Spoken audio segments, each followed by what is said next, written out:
Hello students, welcome to GATE G online classes. बच्चों, last class में हमने आपको कुछ होमवर्क दिया था करने के लिए और बोला था कि काफ़ी इंपॉर्टेंट रहेगा वो होमवर्क। ठीक है, उसमें एक डाटा में मिस्टेक थी, वो मैंने डिस्क्रिप्शन में ऐड कर दिया था कि यहाँ पे लोअर जो कैपेसिटेंस था वो 3 माइक्रोफैराड का था, 2 माइक्रोफैराड का नहीं था। ठीक है, तो अगर 2 माइक्रोफैराड का होता तो क्या होता, तो फिर क्या होता, यहाँ पे कोई चार्ज का ट्रांसफर नहीं होता अगर आप सॉल्व करोगे तो। ठीक है, चलो खैर, वो 3 माइक्रोफैराड था, आपने चेंज करके सॉल्व किया होगा। देखिए, अब यहाँ पे इस क्वेश्चन को सॉल्व करते हुए अपने को ये निकालना है कि हीट कितना डिसिपेट होगा इस सर्किट में। ठीक है, चलो देखते हैं। तो सबसे पहले यहाँ पे स्विच ओपन है, तो इसका मतलब यहाँ पे कोई इलेक्ट्रिकल कनेक्शन नहीं है। आप चाहो तो इस वायर को हटा भी सकते हो। ठीक है, तो इस वायर को हटा दिया हमने। ठीक है, अब इसके बाद देखा जाए तो जब ये वायर हट गया, कोई इलेक्ट्रिकल कनेक्शन ही नहीं यहाँ पे बचा, तो ये दोनों क्या हो गए, सीरीज में। अच्छा, अगर इसका इक्विवेलेंट सर्किट देखा जाए तो ये 60 और 60 सेम डायरेक्शन में है ना बैटरीज, तो कुल मिला के यहाँ पे कितना माना जा सकता है, 120 वोल्ट।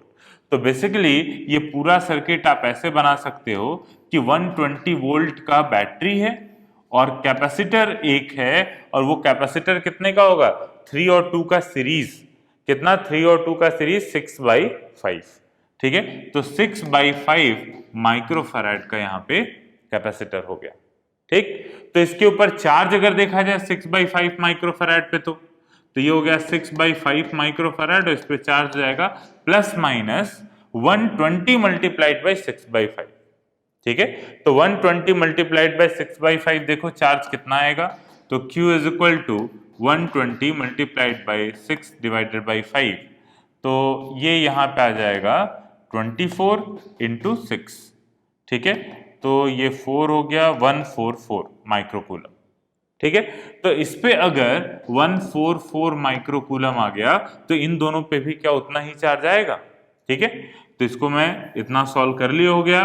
तो 144 माइक्रोकूलम आ गया, तो सीरीज में चार्ज सेम रहता है, 144 माइक्रोकूलम दोनों के ऊपर चार्ज आ गया, 144 माइक्रोकूलम।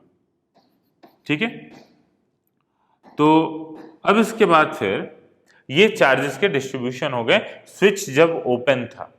ठीक है, यहाँ पे अब उसके बाद हम जा रहे हैं स्विच को क्लोज कर रहे हैं, तो स्विच को क्लोज करेंगे तो क्या होगा, अब उसके बाद चार्जेस निकालने हैं अपने को। तो देखो, अगर यहाँ पे मैं बच्चों 0 वोल्ट मान लेता हूं, ठीक है, तो यहां 0 वोल्ट मान लिया, तो ये वाला पॉइंट 0 वोल्ट पे। ठीक, ये वाला पॉइंट कितने पे हो जाएगा, 60 वोल्ट पे। ठीक, तो यहां पे या तो फिर आप इस पे Q1 इस पे Q2 मान लोगे, एक बार इस लूप में घूम जाओगे, एक बार इस लूप में घूम जाओगे, Q1 Q2 दोनों की वैल्यू आ जाएगी। ठीक है, क्वेश्चन बहुत आसान है, इस पे चार्ज निकालना। तो यहां पे हो जाएगा, देखो इसके क्रॉस पोटेंशियल डिफरेंस 60 वोल्ट का, तो चार्जेस कितने आ जाएंगे, प्लस माइनस 120 माइक्रोकूलम। ठीक, फिर उसके बाद इसके ऊपर चार्ज अगर देखा जाए तो देखो ये 0 वोल्ट है, 0 से जब बैटरी के पॉजिटिव से नेगेटिव आए तो यहां पे कितना, -60, यहां पे कितना हो जाएगा, -60 वोल्ट। तो इसका मतलब हायर पोटेंशियल इधर है, उधर पॉजिटिव, लोअर पोटेंशियल जिधर है उधर नेगेटिव। पोटेंशियल डिफरेंस कितना मिला, 60 वोल्ट का मल्टीप्लाइड बाई 3, इसका मतलब 180 माइक्रोकूलम के बराबर। ठीक है, तो ये फाइनल चार्ज डिस्ट्रीब्यूशन हुआ दोनों के ऊपर, स्विच क्लोज करने से पहले और स्विच क्लोज करने के बाद। ठीक है, यहां तक तो कोई दिक्कत नहीं आई होगी। अच्छा, अब इसके बाद जरा इनिशियल और फाइनल एनर्जी निकाल लेते हैं। ठीक है, तो इनिशियल एनर्जी निकालने के लिए हम क्या करेंगे, देखो इनिशियल एनर्जी क्यों निकाल रहे हैं, क्योंकि अपने को हीट कैलकुलेट करना है, और हमने देखा था फॉर्मूला जो था वो work done by external agent plus work done by battery is equal to change in energy plus heat. ठीक है, तो यहां पे एक्सटर्नल एजेंट का तो वर्क डन 0, कोई एक्सटर्नल एजेंट नहीं है, बैटरी का वर्क डन यहां पे आएगा, और दो बैटरीज हैं इसलिए दोनों बैटरी का वर्क डन अपने को निकालना है। ठीक है, तो ये अपने को कैलकुलेट करना पड़ेगा कि दोनों बैटरी से कितना चार्ज का ट्रांसफर हुआ है। उसके बाद डेल्टा यू क्या होगा, final energy minus initial energy, और फिर ये दोनों वैल्यू हम पुट कर देंगे तो अपने को हीट पता चल जाएगा। ठीक है। तो चलो उससे पहले यू आई की वैल्यू मतलब इनिशियल एनर्जी की वैल्यू निकालते हैं। हाफ CV स्क्वायर, तो मैंने आपको बताया हुआ है कि जितना इक्विवेलेंट पे एनर्जी होगी उतना ही इन दोनों के सम पे एनर्जी, मतलब कि इन दोनों का एनर्जी निकाल के आप जोड़ो या फिर दोनों का इक्विवेलेंट जो हमने निकाला था उसके ऊपर जो एनर्जी होगी वही सेम होगा। तो इसका इक्विवेलेंट हमने क्या बनाया हुआ था, तो इसका इक्विवेलेंट बच्चों याद करो हमने बनाया था, एक तो 120 वोल्ट की बैटरी थी और माइक्रोफैराड कितने का था, 2 और 3 का सीरीज, इसका मतलब 6/5 माइक्रोफैराड। ठीक है, तो 6/5 माइक्रोफैराड ये हो गया कैपेसिटर। तो मैं डायरेक्ट इसकी एनर्जी कैलकुलेट कर रहा हूं, तो हाफ CV स्क्वायर निकाल देते हैं।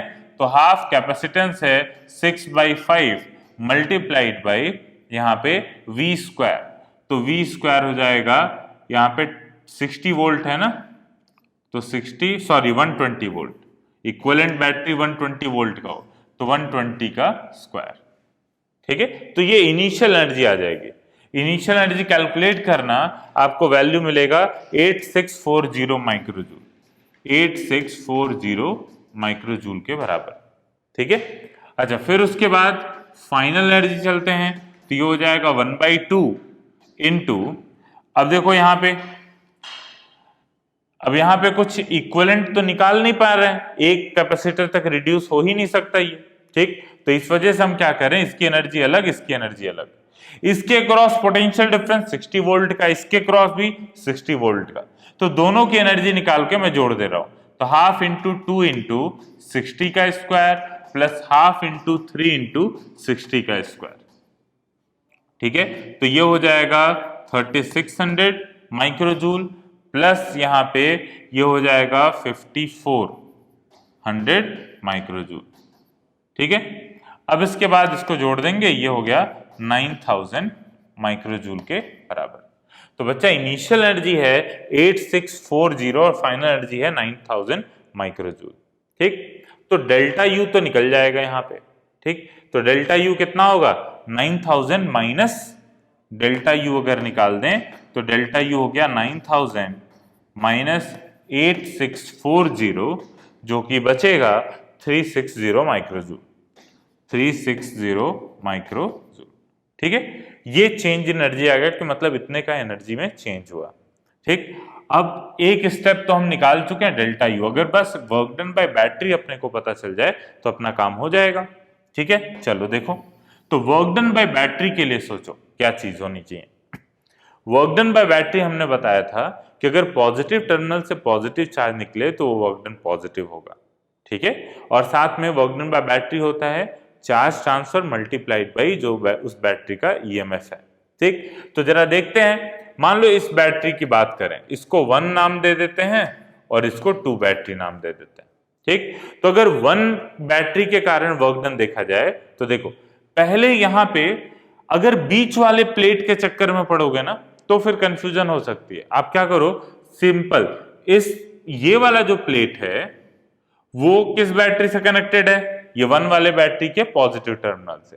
अच्छा, ये वाला प्लेट किससे कनेक्टेड है, 2 वाले बैटरी के नेगेटिव टर्मिनल से। तो मैं कह सकता हूं कि यहां पे जो भी चार्ज आया होगा, क्या वो 1 बैटरी से होते हुए आया होगा यहाँ पे। ठीक है, अच्छा यहां पे जो भी चार्ज आया होगा इस नेगेटिव वाले प्लेट पे, वो 2 वाली बैटरी से होते हुए आएगा। तो इस 1 वाली बैटरी का वर्क डन कैलकुलेट करने के लिए हम क्या करते हैं, इस वाले प्लेट के ऊपर चार्ज कैलकुलेट करते हैं कि चार्ज में चेंज कितने का आया। ठीक है, तो पहले यहां चार्ज था 144, अब चार्ज है 120। इसका मतलब जरूर यहां से 24 माइक्रोकूलम का चार्ज जो है, अब देखो जरूर यहां से 24 माइक्रोकूलम का चार्ज जरूर इधर की तरफ फ्लो किया है। ठीक है, तो बच्चा अगर 24 माइक्रोकूलम का चार्ज इधर की तरफ फ्लो कर गया, इसका मतलब पॉजिटिव टर्मिनल के अंदर पॉजिटिव चार्ज गया। बताओ वर्क डन पॉजिटिव या नेगेटिव, नेगेटिव। ठीक है, तो अगर वर्क डन बाय बैटरी 1 हम निकालें, ये कितना होना चाहिए, तो 24 माइनस 6 तो वर्क डन होगा नेगेटिव। ठीक है, 24 का चार्ज ट्रांसफर हुआ है अक्रॉस 60 वोल्ट, तो ये होगा इसका। ठीक है, इसका मतलब work done by first battery हो गया -1440 माइक्रोजूल। ठीक है। चलो अब इसके बाद चलते हैं सेकंड बैटरी का देखते हैं। तो सेकंड बैटरी में पहले यहां पे 144 माइक्रोकूलम था, अब यहां पे हो गया 180 माइक्रोकूलम। ठीक है, तो यहां से इसका मतलब देखो, इसके नेगेटिव प्लेट से चार्ज कैसा निकला है, नेगेटिव नेचर का चार्ज निकला है। तो जैसा टर्मिनल वैसा ही नेचर का चार्ज निकले तो बैटरी का वर्क डन पॉजिटिव होता है। पॉजिटिव टर्मिनल से पॉजिटिव चार्ज निकले तो positive work done, negative terminal से नेगेटिव चार्ज निकले तो पॉजिटिव वर्क डन। दोनों एक ही स्टेटमेंट है एक तरीके से। इस चीज में एकदम कंफ्यूज ना करना कि अगर पॉजिटिव चार्ज से पॉजिटिव चार्ज निकल रहा है, अब पॉजिटिव चार्ज इधर जा रहा है, इसका मतलब नेगेटिव चार्ज उल्टा जा रहा है। ठीक है, तो इसको ऐसे भी समझा जा सकता है कि नेगेटिव चार्ज इधर की तरफ जा रहा है। क्लियर है बात? चलो, तो अब यहां पे देखो, अब उसके बाद अपने को देखना है, तो यहां पे अगर बात करें तो work done by second battery WB2 जो होगा वो चार्ज कितने का ट्रांसफर हुआ है। पहले तो वर्क डन पॉजिटिव है, ये चीज समझ लो। दूसरी बात, यहां पे जो भी चार्ज ट्रांसफर हो के आया है, पहले -144 था, अब 180 है। इसका मतलब चार्ज का ट्रांसफर कितना हुआ है बच्चा, तो चार्ज का ट्रांसफर हुआ 36 माइक्रोकूलम। तो 36 माइक्रोकूलम मल्टीप्लाइड बाई यहाँ पे 60। ठीक, तो ये वर्क डन हो जाएगा, work done by second battery 2160 माइक्रोजूल के बराबर। ठीक है, तो ये W1 और W2 हो गया। ठीक है, इसको नोट कर लो इतना। तो चलो अब हम इस पे आते हैं कि हमने W1 और W2 कैलकुलेट कर लिया यहाँ पे। तो बच्चा WB1 फर्स्ट बैटरी के कारण वर्क डन आया हुआ है -1440 माइक्रोजूल के बराबर। ठीक है, अच्छा सेकेंड बैटरी का वर्क डन कितना हमने लिखा, WB2 वो हमने निकाला हुआ था 2160 माइक्रोजूल। ठीक, अब क्या करो, सारी चीजें इस वैल्यू में पुट कर दो इस इक्वेशन में।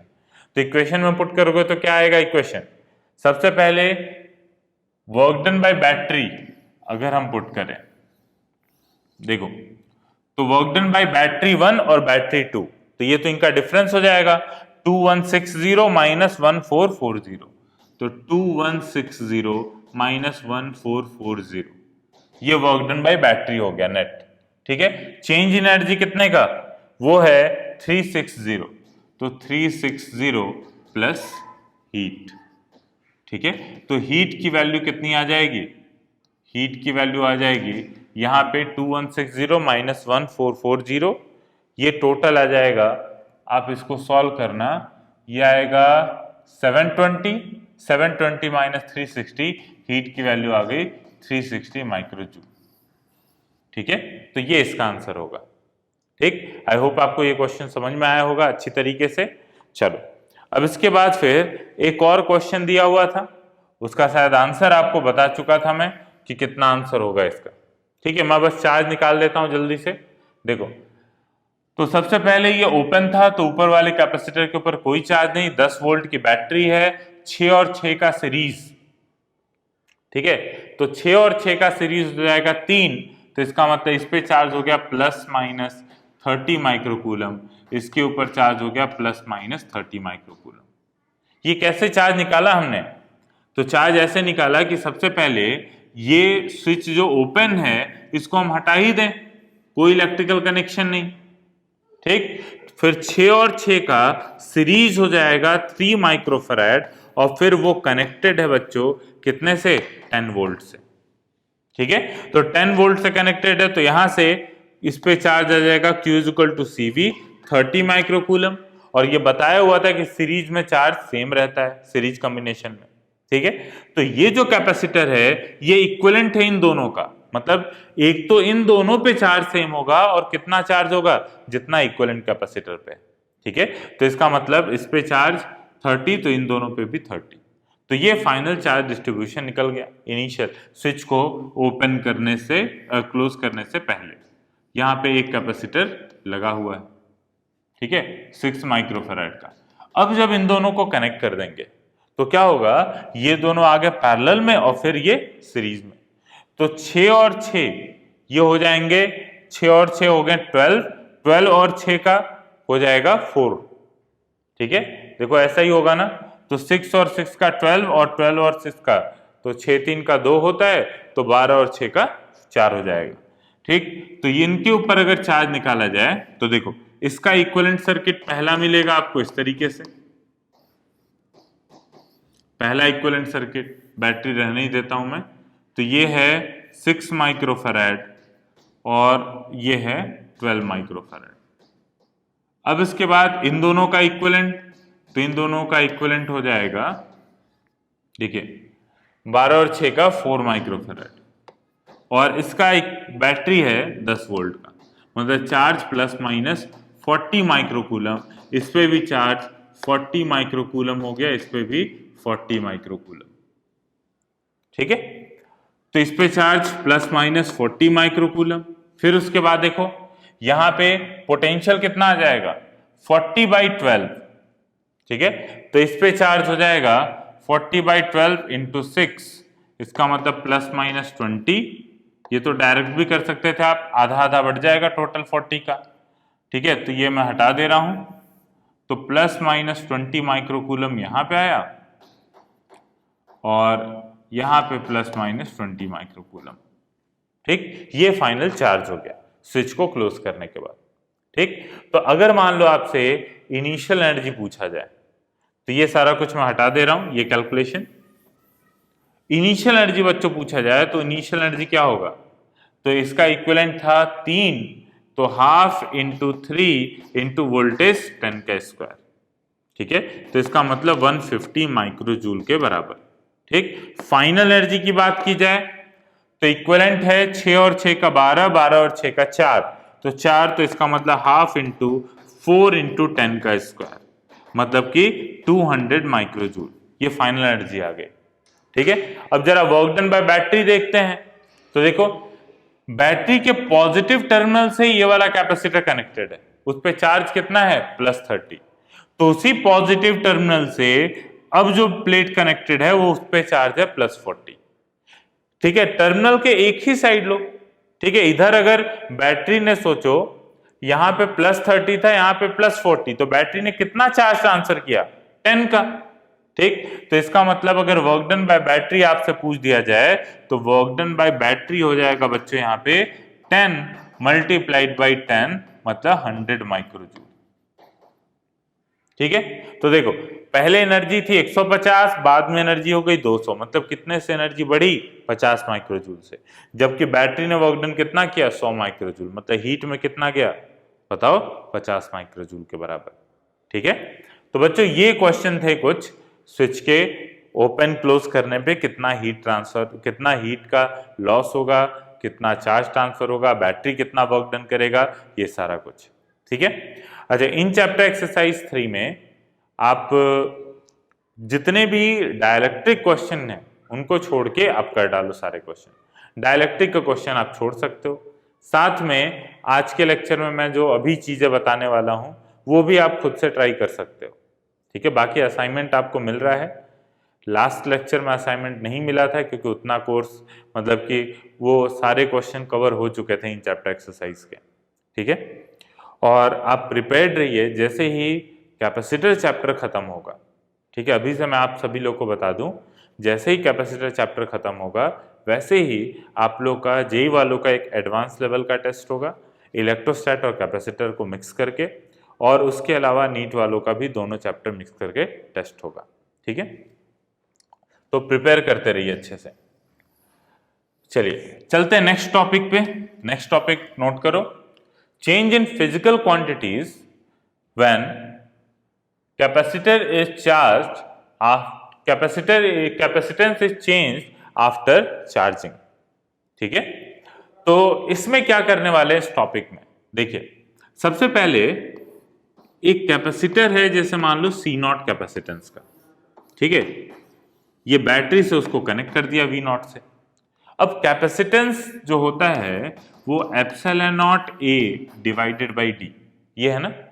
तो अगर आप कैपेसिटेंस को चेंज करते हो तो किन किन तरीकों से कैपेसिटेंस को चेंज कर सकते हो आप, देखो एक तो ये है कि आप एरिया बदल दो, D बदल दो, या ε0 बदल दो। ε0 क्या है, परमिटिविटी ऑफ फ्री स्पेस, तो अगर फ्री स्पेस की जगह, वैक्यूम की जगह कैपेसिटर के प्लेट के बीच में कोई डाइलेक्ट्रिक मीडियम बच्चों डाल दोगे तो वहां पे कैपेसिटेंस बदल जाएगा। इसका मतलब कैपेसिटेंस कितना हो जाएगा, K टाइम्स, अगर K डाइलेक्ट्रिक कांस्टेंट है तो K epsilon not A divided by D। ठीक, तो हम क्या करेंगे, इन दो फैक्टर को कंसीडर करेंगे। एक तो फैक्टर ये मतलब डाइलेक्ट्रिक मीडियम, और दूसरा है ये कि अगर डिस्टेंस बढ़ाया जाए तो, क्योंकि एरिया को चेंज करना, अगर मान लो कोई कैपेसिटर है, कैपेसिटर प्लेट है, तो आप ऐसा तो नहीं कि वेल्डिंग करके उसके अंदर कंडक्टर प्लेट जोड़ोगे। आप क्या कर सकते हो, प्लेट का सेपरेशन बढ़ा सकते हैं, घटा सकते हैं। ठीक है, तो बेसिकली हम ये दो चेंज को कंसीडर करने वाले हैं, और ये टॉपिक बहुत ज्यादा इंपॉर्टेंट है। हम लोग एक तरीके से आखिरी पड़ाव पे हैं इस चैप्टर के। ठीक है, अब 2 ही 3 टॉपिक बचा है। एक तो ये चेंजेस पढ़ने हैं अपने को, एक एनर्जी डेंसिटी, और फिर उसके बाद डाइलेक्ट्रिक। ठीक, तो मान के चलो कि 2 लेक्चर में 2 टॉपिक कंप्लीट हो जाएगा, फिर बचेगा डाइलेक्ट्रिक, तो उसके लिए 3 क्लास करीब लगेंगे। ठीक, तो करीब करीब 5-6 क्लासेस में ये चैप्टर कंप्लीट हो जाएगा। उसके बाद करंट इलेक्ट्रिसिटी हम स्टार्ट करेंगे, और जितने लोगों को भी सर्किट सॉल्विंग में प्रॉब्लम है वो प्लीज घबराए ना, क्योंकि करंट इलेक्ट्रिसिटी में हम यहाँ पे जितनी मेहनत किए थे सर्किट सॉल्व करने में, बल्कि उससे ज्यादा मेहनत वहां पे करने वाले हैं। ठीक है, तो वो एक फ्रेश स्टार्ट रहेगा आपका, कि अगर किसी को वहां दिक्कत रहेगी है तो वो सारी चीजें वहां पे कवर हो जाएंगी। ठीक है, चलो, तो इस टॉपिक में करेंगे क्या हम, कि पहले तो एक कैपेसिटर को चार्ज किया हमने। ठीक, अब उस कैपेसिटर के कैपेसिटेंस को बदलेंगे चार्जिंग के बाद। ठीक है, और कैपेसिटेंस बदलेंगे कैसे, एक तो डी चेंज करके, और एक या तो फिर उसके अंदर डाइलेक्ट्रिक को इंसर्ट करके। डाइलेक्ट्रिक वाला पोर्शन जो है वो मैं जब डाइलेक्ट्रिक पढ़ा दूंगा तब उस टाइप के क्वेश्चन को कवर कराऊंगा। अभी मात्र मैं ये डी सेपरेशन चेंज करने वाले पे क्वेश्चन कराऊंगा। ठीक है, अच्छा, दूसरी बात ये, इसमें एक चीज और बात, कि ये तो समझ में आ गया कि कैपेसिटेंस किन किन फैक्टर से चेंज करेंगे हम। एक तो उनके बीच की सेपरेशन चेंज करके, दूसरा डाइलेक्ट्रिक स्लैब डाल के। डाइलेक्ट्रिक स्लैब डालने का मतलब कि इस कैपेसिटर के बीच में एक डाइलेक्ट्रिक मीडियम डाल दिया। ठीक है, फिर उसके बाद अब देखो, अब यहां पे कुछ बेसिक बातें ये, कि जैसे मान लो कि ये कैपेसिटर है, और इस कैपेसिटर को हम क्या करते हैं, V0 बैटरी से जोड़ दिए, C0 कैपेसिटेंस है। इनके बीच का सेपरेशन जो है वो कैपेसिटर के प्लेट के बीच का D है। ठीक, अब अगर मान लो कि इसके ऊपर चार्जिंग करेंगे तो चार्ज आ जाएगा प्लस माइनस C0 V0। ठीक, अब क्वेश्चन 2 टाइप से पूछे जाएंगे आपसे। बोला जाएगा कि सेपरेशन चेंज किया जा रहा है, एक तो बैटरी को कट करने के बाद। ठीक है, मतलब बैटरी को काट के हटा दिया गया, तो बैटरी को काट के हटा दिया गया, तो यहां पे क्या होगा कि कैपेसिटर के ऊपर चार्जेस हो गए C0 V0। ठीक है, अब यहां पे क्या होगा कि जब आप कैपेसिटेंस चेंज करोगे, मतलब मान लो कि ये सेपरेशन D से बढ़ा के 2D कर दोगे इसके सेपरेशन को। ठीक है, तो बढ़ा के 2D अगर कर दिया आपने इसके बीच के सेपरेशन को, प्लेट्स के बीच के सेपरेशन को, तो बताओ कैपेसिटेंस तो चेंज कर गया, क्योंकि कैपेसिटेंस होता है C = epsilon not A divided by D। D की वैल्यू बदली तो कैपेसिटेंस बदल गया, लेकिन यहां पे क्या चार्ज बदलेगा? बच्चों, चार्ज के पास कहीं भागने का जगह ही नहीं है। चार्ज जब भी रहेगा इसी प्लेट पे रहेगा, तो किसी और बॉडी से तो ये कनेक्टेड है नहीं। तो याद रखना, जब कैपेसिटर को कट करके, आइसोलेट करके आप कुछ कैपेसिटेंस के अंदर चेंज लाते हो, तो चार्ज कांस्टेंट रहेगा, उसका चार्ज चेंज होने वाला नहीं है। ठीक है, तो ये एक तरीका हो। दूसरा तरीका ये कि हम क्या करें कि इस बैटरी को कनेक्टेड रखते हुए इस कैपेसिटेंस को बदलें। ठीक है, तो इसका मतलब बैटरी को कट नहीं किए, यहां से बैटरी जो है वो कनेक्टेड है यहां पे। अब मैं क्या करूं कि अब मैं इस कैपेसिटर के कैपेसिटेंस को चेंज करूं। ठीक है, तो अगर इसका कैपेसिटेंस चेंज होगा तो बताओ Q = तो CV होता है। ठीक, तो जब आप सेपरेशन चेंज करोगे तो कैपेसिटेंस चेंज होगा, लेकिन क्या चीज सेम रहेगा इस बार? पोटेंशियल डिफरेंस, क्योंकि बैटरी जो है वो कनेक्टेड है कैपेसिटर के प्लेट के अक्रॉस, और बैटरी की पहली और अंतिम इच्छा होती है कि वो जिसके अक्रॉस भी कनेक्टेड रहे उसके अक्रॉस पोटेंशियल कितना रहे, उतना ही बना रहे। वी नॉट के बराबर है। ठीक, तो हमेशा इस प्लेट के बीच में, दोनों प्लेट के बीच में potential difference V naught volt का रखेगा बैटरी। ठीक, लेकिन जब आप प्लेट के सेपरेशन को बदलोगे, चेंज करोगे, तो इसका मतलब कि वहां पे क्या हो रहा है, कैपेसिटेंस चेंज हो रहा है। तो कैपेसिटेंस चेंज होगा, ये चीज चेंज हुआ, इसका मतलब चार्ज भी चेंज होगा। क्या चीज सेम रहेगा, पोटेंशियल कांस्टेंट रहेगा। इस बार पहले केस में क्या हुआ था, जब इस कैपेसिटर प्लेट को आपने यहां से कट किया था और कट करने के बाद आप सेपरेशन चेंज कर रहे थे, वहां पे क्या खास बात थी कि वहां पे जब आप चेंज कर रहे थे तो फिर ये कैपेसिटर जो है, कट करने के बाद जब आप सेपरेशन बदल रहे थे तो कैपेसिटर का चार्ज सेम था। ठीक है, और फिर उसके बाद पोटेंशियल के ऊपर क्या फर्क पड़ेगा, इलेक्ट्रिक फील्ड पे क्या फर्क पड़ेगा, एनर्जी पे क्या फर्क पड़ेगा, यही सारी चीजों को हम स्टडी करने वाले हैं। ठीक है, कि कैपेसिटेंस को चेंज किया जाए दो केसेस में, एक चार्जिंग के बाद बैटरी को डिस्कनेक्ट कर दिया जाए और फिर कैपेसिटेंस चेंज किया जाए। चेंज किया जाए either by changing the separation between plate और बाई इंसर्टिंग और removing dielectric slab. Dielectric slab वाला केस हम कुछ दिन बाद पढ़ेंगे, एक दो क्लास बाद। ठीक है, अभी मात्र सेपरेशन वाला केस पढ़ रहे हैं। ठीक है, अच्छा, दूसरी बात कि यहाँ पे आते हैं तो चेंज इन फिजिकल क्वांटिटीज, मतलब चेंज इन फिजिकल क्वांटिटीज का मतलब ऐसी क्या क्या क्वांटिटीज हैं, electric field, potential difference, energy, ये सब सारी चीजें।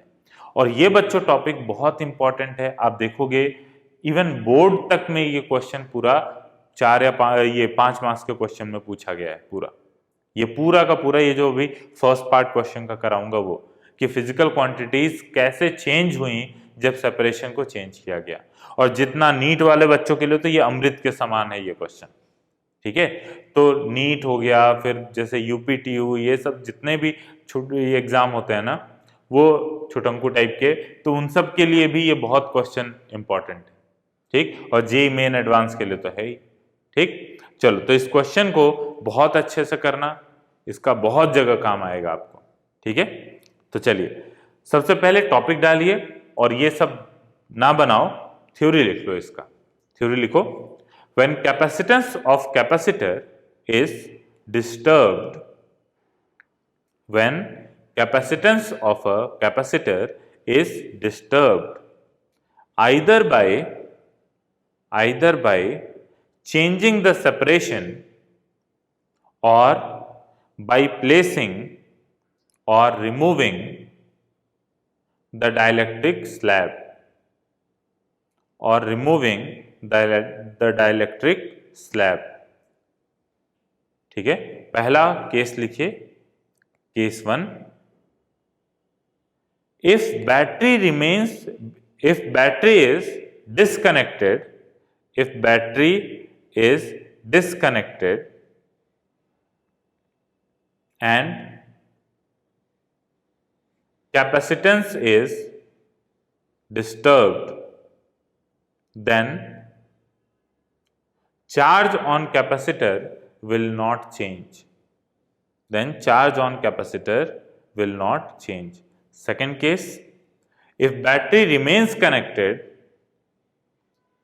then potential difference across capacitor will not change. ठीक है, तो आपने क्या लिखा है, सबसे पहले जब कैपेसिटर को डिस्टर्ब किया जाएगा, कैपेसिटर के कैपेसिटेंस को डिस्टर्ब किया जाएगा, चाहे सेपरेशन चेंज करके, चाहे डाइलेक्ट्रिक स्लैब डाल के, तो केस 1 है, अगर बैटरी डिस्कनेक्टेड है कैपेसिटर से, तो फिर जो भी आप चेंज करोगे कैपेसिटेंस के अंदर, उसकी वजह से चार्ज के ऊपर कोई चेंज नहीं आएगा। ठीक है, और अगर बैटरी, केस 2 है, अगर बैटरी कनेक्टेड है और फिर आप चेंज करते हो, तो फिर वहां पे क्या होगा कि चार्ज पे चेंज आएगा, पोटेंशियल डिफरेंस सेम रहेगा।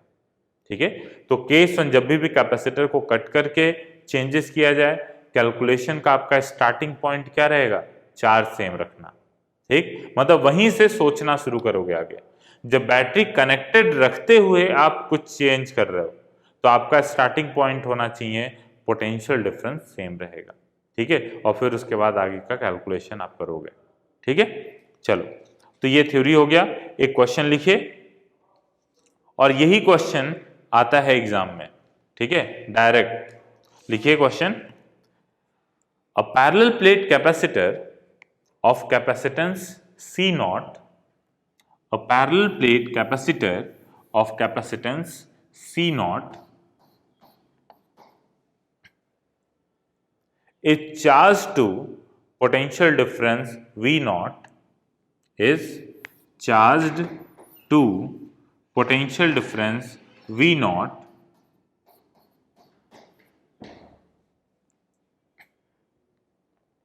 having plate separation small d. Full stop. When charging is complete, battery is disconnected and then separation between the plate is doubled. Separation between the plate is doubled very slowly. ठीक, इसमें पहला part लिखे, find following quantities before and after separation is doubled. Before and after separation is doubled. क्या क्या quantities हैं देखो, लिख लो आगे। सेपरेशन इज डबल डैश देके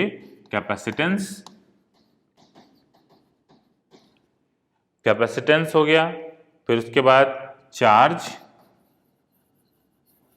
पोटेंशियल डिफरेंस,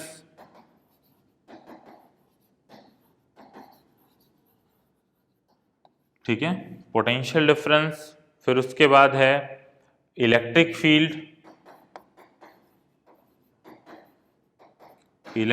फील्ड और एनर्जी स्टोर्ड। ठीक है, मतलब कि इन क्वांटिटीज, 5 फिजिकल क्वांटिटीज के बारे में आपको बताना है कि चेंज करने से पहले उनकी वैल्यू कितनी थी और चेंज करने के बाद उनकी वैल्यू कितनी है। ठीक है, तो करेंगे इस क्वेश्चन को कैसे, मेरे साथ करो। पहले देखो, एक तो पहले केस ये है कि C नॉट कैपेसिटर था, इसको हमने बैटरी से कनेक्ट किया V नॉट से, चार्ज कितना आ जाएगा C नॉट V नॉट। ठीक, अब इसके बाद फिर यहां से इसको कट कर देते हैं। ठीक, यहां से कट कर दिया तो इसका मतलब कि अब क्या है, यहां पे इनके बीच का सेपरेशन है D और चार्ज है plus minus C not V not. ठीक, तो अभी मैंने बताया कि क्योंकि अब चार्ज का कहीं से कनेक्शन ही नहीं रहा, तो अब प्लेट का सेपरेशन आप कुछ भी रख दीजिए, कैपेसिटेंस तो बदलेगा, पोटेंशियल डिफरेंस बदलेगा, लेकिन चार्ज के ऊपर कोई फर्क नहीं आएगा। ठीक है, तो यहां पे जब आप सेपरेशन इसका बढ़ा के 2D कर दिए, ठीक है, तो भी इस पे चार्ज कितना रहा, C नॉट V नॉट ही रहा। ठीक है, तो ये पूरा केस है। तो अपने को क्या क्या चीजें बतानी है बच्चों, तो एक तो बताना है, ये इसको ड्रॉ कर लिया आपने। ठीक है, तो देखो सबसे पहले इसको मैं इस डायग्राम को थोड़ा सा हटा रहा हूं ताकि जगह मिल जाए। एक तो ये है, यहाँ पे फिजिकल क्वांटिटीज में लिख रहा हूं, और यहाँ पे ये बिफोर और आफ्टर।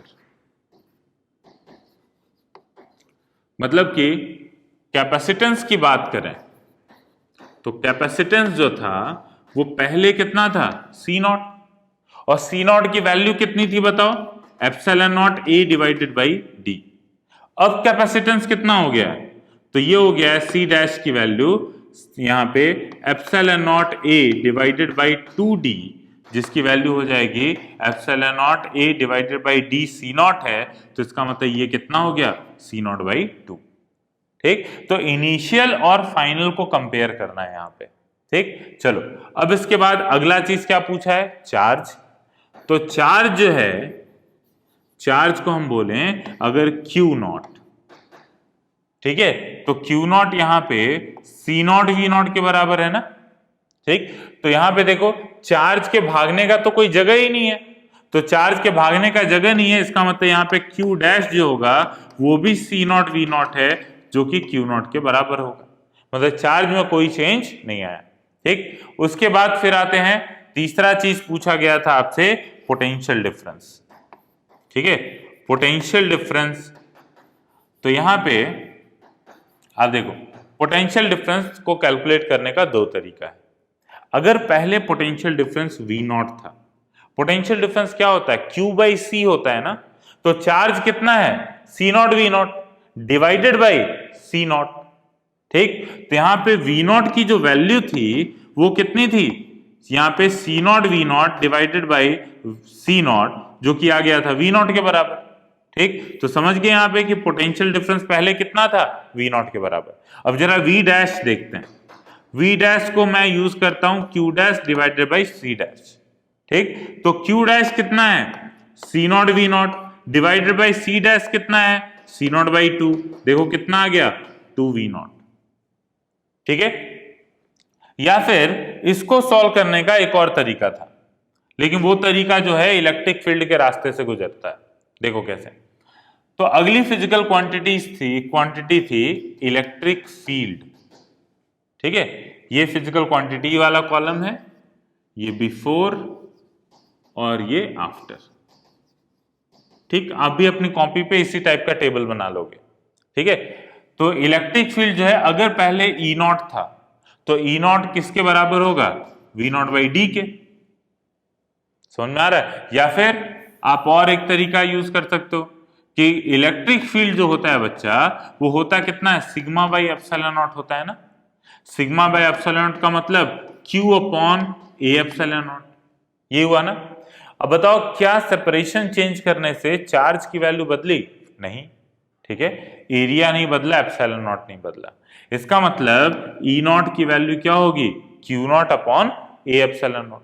ठीक, इसको कैपिटल Q बोल देता हूं मैं, Q not divided by A epsilon not. ठीक, तो अगर चार्ज ही नहीं चेंज हुआ तो आफ्टर वाले केस में भी E डैश की वैल्यू आप कितना लिखोगे, E नॉट ही लिखोगे, क्योंकि चार्ज चेंज ही नहीं हुआ। समझ में आ रही बात? तो जब आप सेपरेशन बदलोगे तो इलेक्ट्रिक फील्ड में कोई फर्क नहीं पड़ेगा। ठीक, अच्छा एक चीज और पता होगा कि पोटेंशियल जो था, पोटेंशियल डिफरेंस, एक तो पिछले केस में मैंने किया ये चीज। अच्छा, पोटेंशियल डिफरेंस बिफोर कितना, V नॉट को क्या मैं E नॉट इंटू डी लिख सकता हूं, बताओ। ठीक है, तो E नॉट इंटू डी लिख सकते हैं। ठीक, अब उसके बाद अगर मान लीजिए कि नया जो पोटेंशियल है वो कितना हो जाएगा, E नॉट, इलेक्ट्रिक फील्ड तो चेंज की नहीं भाई, electric field multiplied by length. अगर इलेक्ट्रिक फील्ड यूनिफॉर्म रहे तो इलेक्ट्रिक फील्ड के डायरेक्शन में जाते हैं तो वहां पे क्या होता है, पोटेंशियल घटता है। और कितने से घटता है, तो E मल्टीप्लाइड बाई डी। ठीक, तो यहां पे देखो V डैश की वैल्यू हो गई E not multiplied by 2D। तो E not into D V not है, तो इसका मतलब यहाँ पे 2V नॉट लिख सकते हो। ठीक है, लेकिन यहाँ के लिए इस तरीके को यूज करने के लिए आपको इलेक्ट्रिक फील्ड का नॉलेज चाहिए। ठीक, तो आप अपने हिसाब से चीजों को कर सकते हो सकता है कोई इलेक्ट्रिक फील्ड पहले कैलकुलेट करे तो वो इलेक्ट्रिक फील्ड का यूज करके पोटेंशियल निकाल लेगा। ठीक है, अगर कोई पोटेंशियल पहले कैलकुलेट करे तो पोटेंशियल का भी यूज करके इलेक्ट्रिक फील्ड निकाल सकता है फाइनल। ठीक है, वो क्या बोलेगा कि भाई इलेक्ट्रिक फील्ड जो होता है वो डेल्टा V बाई, ये फॉर्मूला है ना कि dV is equal to minus E dot dr। ठीक है, या फिर electric field is equal to minus delta V, यहां पे minus delta V divided by delta R। ठीक, तो अगर इलेक्ट्रिक फील्ड की वैल्यू देखी जाए तो चेंज इन पोटेंशियल कितने का हुआ, देखो, या 2V नॉट का, और सेपरेशन कितना हो गया 2D का, कितना आ गया V नॉट बाई डी, और पहले भी कितना था V नॉट बाई डी। ठीक है, तो खैर ये इतने सारे मेथड हैं, आप मतलब कि जो भी तरीका आपको अच्छा लगे आप उसको यूज कर सकते हो, बाकी ये तो बेसिक है ही। ठीक है, तो चलो ज्यादा तरीके नहीं बताते हैं, वो आप समझते हो, जो आपको स्ट्राइक कर गया वो लगा डालो। ठीक है, तो यहां पे इलेक्ट्रिक फील्ड निकल गया।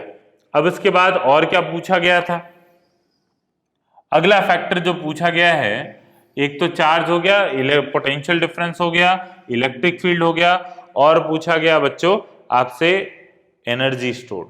ठीक, तो इनिशियल एनर्जी देखा जाए, मतलब एनर्जी की बात कर रहे हैं, तो एनर्जी अगर देखें तो UI half C not into V not square, और फाइनल एनर्जी कितनी हो गई, half into C not by 2 into 2v0 का स्क्वायर, क्योंकि कैपेसिटर के अक्रॉस कितनी वैल्यू पोटेंशियल डिफरेंस हो चुका है 2v0, तो ये हो गया देखो C0v0 स्क्वायर।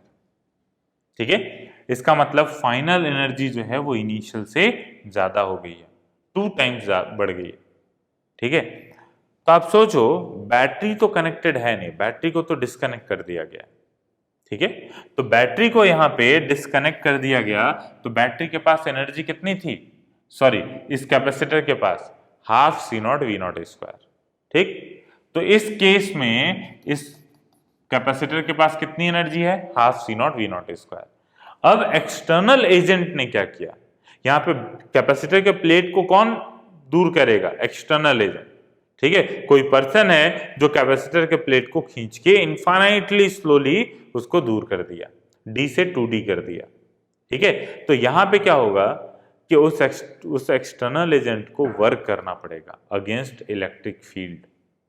ठीक है, तो यही जो वर्क डन है ना वो कैपेसिटर के अंदर स्टोर हो जाएगा, जिसकी वजह से यहाँ पे फाइनल एनर्जी जो है वो इंक्रीज हो गई है। ठीक है, जैसे कि अगर मान लीजिए यहाँ पे ये कैपेसिटर है, एक के ऊपर पॉजिटिव चार्ज और एक के ऊपर नेगेटिव चार्ज, तो आपको मैंने पढ़ाया हुआ था कि ये दोनों प्लेट आपस में अट्रैक्ट करेंगे और कितने फोर्स से अट्रैक्ट करेंगे ये भी मैंने निकलवाया था। ठीक है, तो यहाँ पे क्या होगा कि देखो ये दोनों प्लेट आपस में अट्रैक्ट कर रहे हैं, तो अगर एक्सटर्नल एजेंट को इसको दूर दूर करना है तो एक्सटर्नल एजेंट क्या करेगा, इनके ऊपर फोर्स लगाएगा, या तो फिर ऐसा करे एक को फिक्स पकड़ के रखे और दूसरे को फोर्स लगा के दूर लेके जाए। ठीक है, तो जिसको दूर लेके जाएगा इसका मतलब यहाँ पे वो वर्क डन करेगा F multiplied by total D से 2D गया है ना, इसका मतलब सेपरेशन कितने से चेंज हुआ, D से। ठीक, तो ऐसे आप वर्क डन भी निकाल सकते हो एक्सटर्नल एजेंट का। ठीक है, तो चलो सारी क्वांटिटीज हमने निकलवा दी है, यहाँ पे ये लिख लीजिएगा final energy equal to 2 times of initial energy. ठीक, इसको कंप्लीट कर लो इतना, उसके बाद फिर सेकंड पार्ट लिख लो, ये सेकंड पार्ट आपके लिए होमवर्क है। ठीक है, सेकंड पार्ट लिखो, find work done by external agent in increasing the separation from small d to 2 times small d। ठीक है, D से 2D, D टू 2D, इतना सेपरेशन करने में एक्सटर्नल एजेंट का क्या वर्क डन हुआ।